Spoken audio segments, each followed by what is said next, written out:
petite bourgade sénégalaise, peu différente de nombreuses autres, c'est Touba et sa célèbre mosquée. Nous la découvrons du haut du minaret quelque peu endormie avec ses rues vides. Cependant, ça et là, on notera des gestes familiers et habituels, propres aux villages africains. Mais Touba a ceci de particulier qu'elle est le berceau de la confrérie religieuse des Mourides et la résidence de son chef suprême, le calife. Le mot mouride tiré de l'arabe désigne à l'origine le disciple, puis dans un sens plus large, un être d'une foi ardente qui s'en remet corps et bien à son chef spirituel. Celui-ci, en revanche, veille à son salut éternel. La naissance de cette confrérie, fondée dans la deuxième moitié du 19e siècle par Cheikh Ahmadou Bamba, est à l'origine d'un renouveau de ferveur religieuse dans l'histoire musulmane du Sénégal. Nous voyons ici l'actuel calife, El Hadj Falilou Mbacké, troisième successeur du fondateur, au milieu de quelques talibés dans sa résidence. Puis visitons les champs cultivés par les membres de la confrérie dont il gère les biens communs.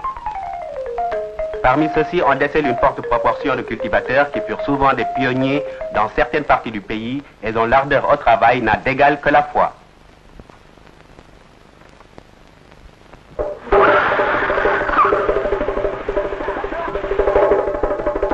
Juillet 1961. La gare de Dakar connaît son maximum d'animation. C'est le grand départ pour le pèlerinage annuel au Magal de Touba. Une véritable allégresse se lit sur tous les visages. Les départs se font aussi bien par rail que par la route.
Les élans de l'âme ne sont pas incompatibles avec les tiraillements d'estomac.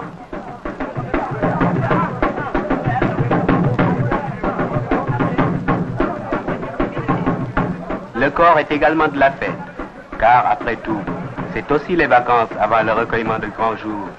Et toute cette joie est rythmée par la ferveur du tam-tam.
Humaines accrochées aux wagons dans un des nombreux trains spéciaux affectés aux pèlerins témoignent du succès de la manifestation.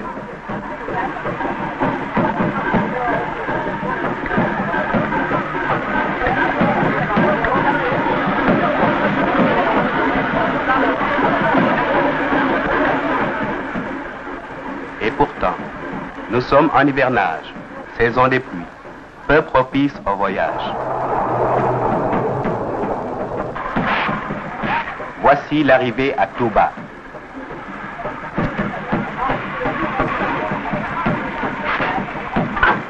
Face à l'immense mosquée.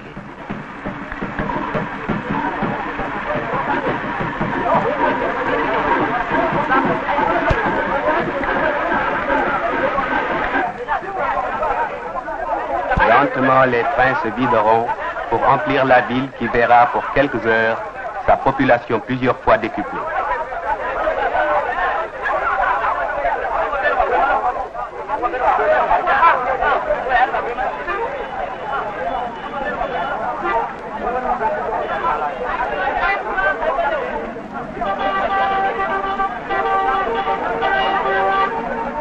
Les arrivants découvrent une ville champignon où il va falloir se loger et se ravitailler au milieu du brouhaha le plus insolite.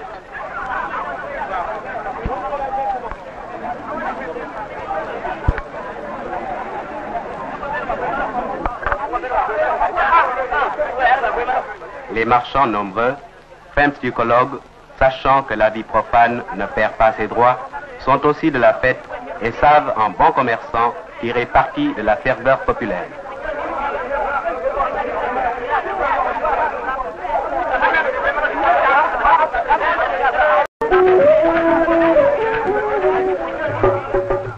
La vie continue, pittoresque, bruyante et colorée.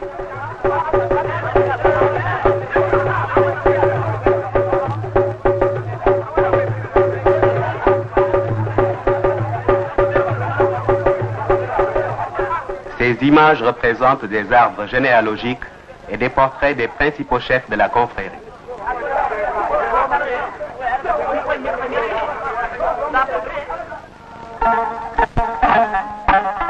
À la fin de cette journée qui précède le pèlerinage, les pèlerins fatigués se restaurent et se préparent à dormir en plein air.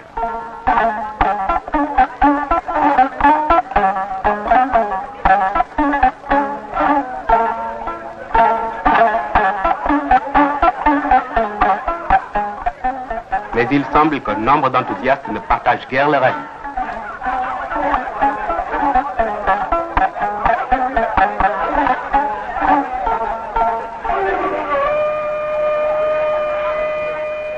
Avec le lever du soleil, commence la journée religieuse, but de ce pèlerinage.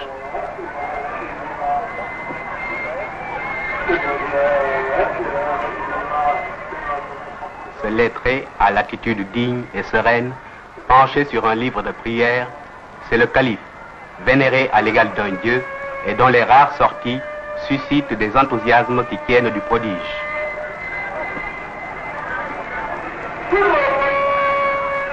Durant toute cette journée, les fidèles, par une chaleur torride, vont se rendre en queues interminables, les hommes d'un côté et les femmes de l'autre, auprès du chef suprême pour donner leur obole et recevoir sa bénédiction.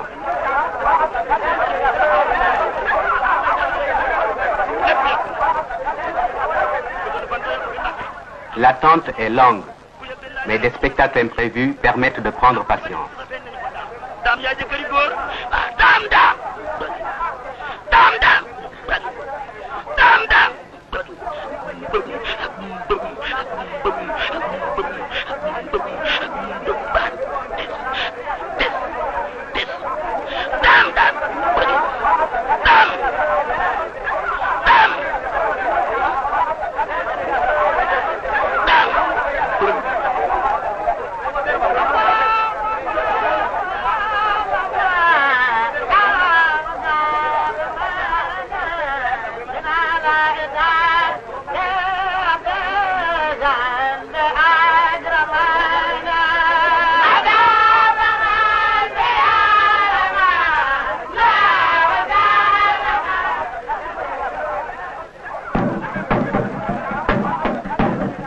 On se détend, on est heureux, on se balance avec le vent.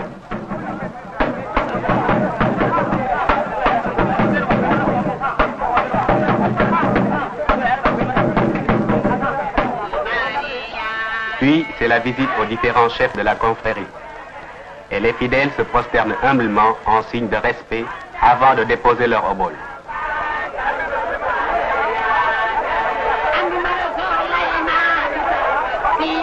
Celles-ci servent depuis un temps lointain à l'édification de la mosquée, l'une des plus grandes d'Afrique noire.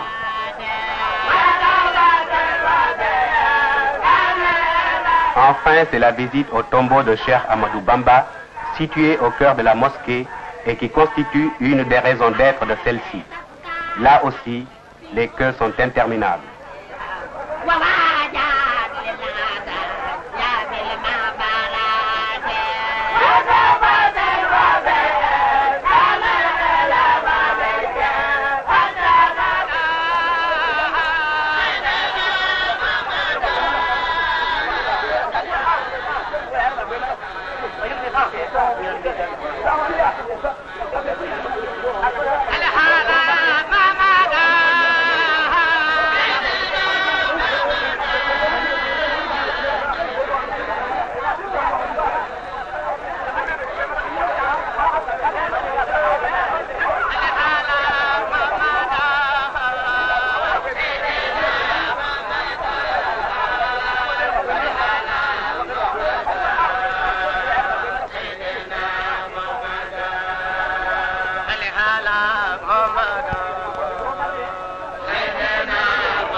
Au soir de cette journée religieuse, il est d'usage de clore le pèlerinage par une veillée de prières collectives et de chants.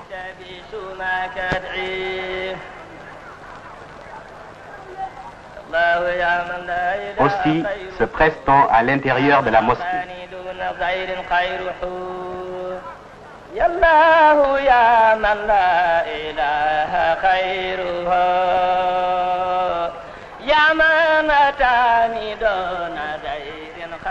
Ici, un soliste chante à tue-tête.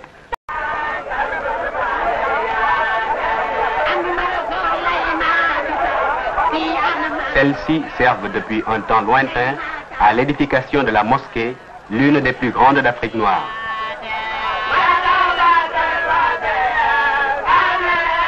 Enfin, c'est la visite au tombeau de Cheikh Ahmadou Bamba, situé au cœur de la mosquée et qui constitue une des raisons d'être de celle-ci. Là aussi, les queues sont interminables.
Au soir de cette journée religieuse, il est d'usage de clore le pèlerinage par une veillée de prières collectives et de chants.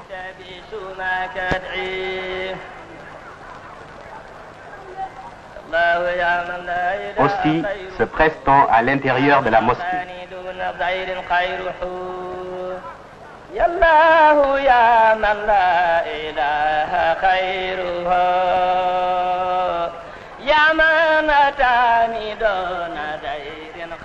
Ici, un soliste chante à tue-tête pour être entendu des milliers de fidèles.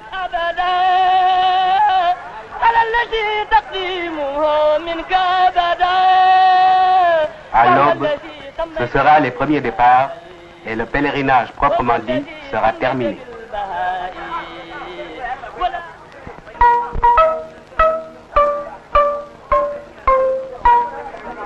Aujourd'hui est une journée profane. C'est la clôture officielle de la manifestation en présence des autorités.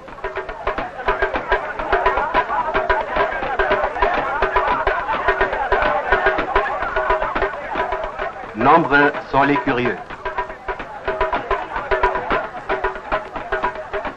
Cette longue théorie d'hommes et de femmes, les Baïfal, se dirige vers Touba afin de porter en hommage au calife un témoignage de leur ferveur, du bois destiné à la préparation du banquet de clôture du pèlerinage.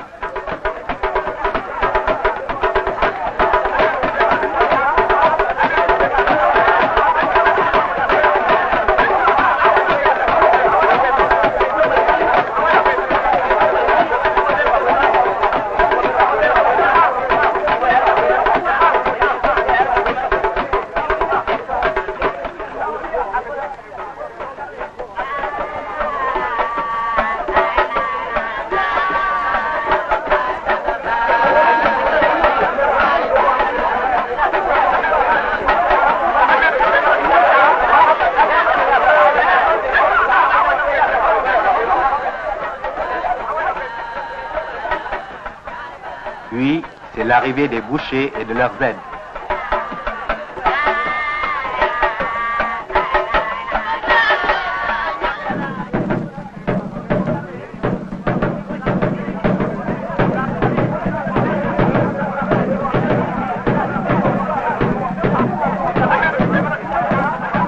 Et toujours et partout, la joie.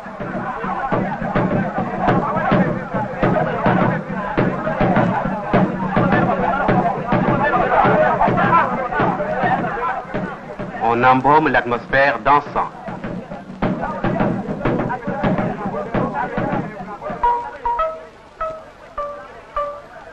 L'Afrique traditionnelle est la jeune Afrique.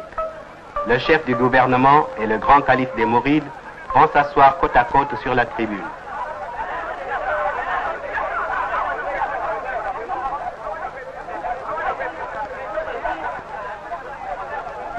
Tour à tour, le secrétaire du calife, le président et le calife lui-même prendront la parole pour remercier la foule et rappeler les principes sur lesquels repose la confrérie, ferment de cohésion et le rôle économique dévolu à ces ardents travailleurs dans le développement du pays.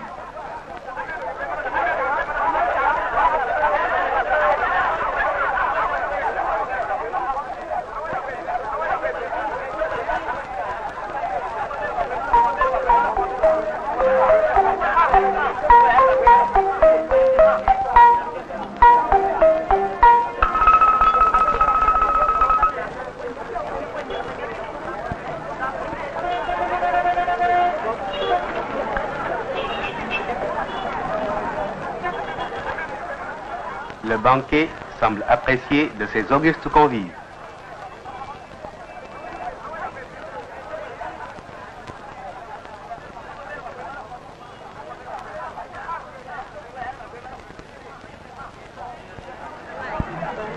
La foule s'écoule lentement. Les premiers départs commencent et Touba va se dépeupler aussi rapidement qu'elle s'était emplie. Déjà, la place de la mosquée, récemment encore remplie de tumulte, s'est tue. Et bientôt la ville et même la route